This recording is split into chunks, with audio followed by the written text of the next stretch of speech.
Boxing's biggest dummies continue. Since it was deleted the first time, you had to come back again and tell the whole story twice. But in case you don't remember, one of the biggest, dumbest moves in the history of the sport, as far as contracts, is the Hakeem Rockman contract he signed when he signed with Don King. Let me tell you the deal structure. HBO, after knocking out Lennox Lewis, and he got the IBF title and pretty much the heavyweight championship, a lot of court decisions and a lot of things were going wrong. But HBO offered him $16.3, I believe, $1 million guaranteed money for the rematch, plus pay-per-view, which was going to net him something like $20+ million, plus a guaranteed fight on HBO. So the minimum of that would have been 2.5 guaranteed from HBO for the rematch with Lennox Lewis. He opted to sign with Don King, who was going to have him fight in China and have him fight, forgot the fighter's name just that quick. But, Brian Nielsen. He's going to have him fight Brian Nielsen on an undercard of Holyfield. John Ruiz fight. And what King was guaranteeing, Rockman was like, you're going to make $20 million, $30 million a fight, because HBO is going to get rid of you. So, stick with me. We're going to get you these big fights. Because, he still was dangling the Mike Tyson fight out there. So you can end up fighting Tyson and getting 20, 30 million HBOs, and they don't care about you. They're only going to pay you this and that, and then you're done. So it sounded good. But then he was signed to Cedric Kushner, who was his original promoter, and they had to go to court for that. David Tua is trying to take them to court because he's trying to make the IBF eliminate what Lennox Lewis had as a guaranteed rematch right away.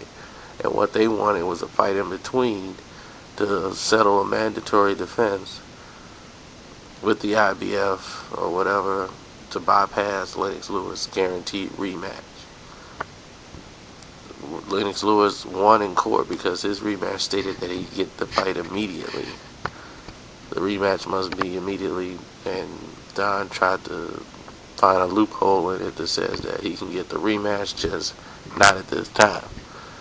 So, after losing the court decision, he had to fight for $3.5 million against Lennox Lewis. Not the $16 million. He fought for the minimum of like $3.4 million. Then he got knocked out. So there was no guaranteed fight. And for that reason, we all say, you big dummy. Then you got Manny Pacquiao fever, whatever you want to call it, turns down $40+ million because he didn't want to take a drug test. One of the biggest contracts and probably the biggest fights in the history of boxing that don't even need promotion. And he turns it down because he doesn't want to take a blood test. So Floyd gives him a fastball straight down the middle and says, look, we'll go down to 14 days. And that was the most reasonable deal of all times. It almost nullified the reason for even having the test. And he still turned it down. Then, in February, Floyd said, you know what? Especially after talking to the guys that run the test and professionals on the issue told him 14 days was ridiculous. So 14 days was taken off of the table in February. Now we go all the way down to November. He wants to agree to taking the 14 days that he could have took in the beginning and made over $40+ million. And now he's fighting fights for $6 million. After everybody take all his money, he's down to $6 million. So for Manny Pacquiao, all we can say is, "You big dummy." Superman, aka the fastest man on the planet at the time, is nothing else but Roy Jones, who's known for doing his own business and making great business decisions. I don't know what had crossed his mind when they decided to do this pay-per-view fight. Maybe he was still a little, woozy from the punches he took over when he went to Australia when they did that contract. Where, I don't know why, but it was like one of the worst structures ever. It probably dwarfed Rockman's deal because Jones didn't make a dime. Because his deal was structured that he gives the first upside to Hopkins, which is the first 3.5 million revenue after expenses. First of all, there wasn't even 3.5 in the fight. So Hopkins at least got $750,000 for the fight from Golden Boy. And that's on the contract that's signed with Nevada, so he at least got that. Roy Jones got absolutely nothing for this fight. I mean, not for anything. There wasn't any pay-per-view. They were giving me tickets for free. Just if I would stay at the hotel, I got free fight tickets to come see it. And I still didn't go. So, with that being said, Roy Jones, can't believe it, but Roy Jones, you are big dummy.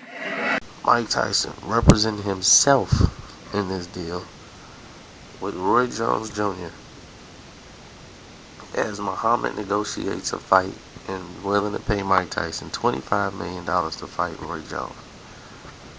Now, Mike had all kind of problems, as he explained, as far as tax reasons and all the people he owed. So he convinced Mike Tyson to file, if you're going to file for bankruptcy, file Chapter 7 instead of Chapter 11. Because a lot of people don't know, they just think Chapter 11 is what you're supposed to file. And if you file Chapter 7, and he was, wait a minute, I'm going to lose all my automobiles. I can't do that. So he was worried about losing his cars. And Muhammad told him, look, man, with that kind of money, you can, $25 million, you can buy any car you want out there. But Shelly Finkel convinced him to file Chapter 11, who was his acting manager, where all your money go into an escrow account and then it's governed by an overseer who happened to be Shelly Finkel. So, and the money was just going to be held right there, and we never got a chance to see that fight. So, I'm trying to tell you, a lot of things happened that killed this sport. But the heavyweight division was pretty much drained because of this. A lot of these incidents happened that just totally killed the whole heavyweight division. But for Mike Tyson, I gotta say this. You big dummy.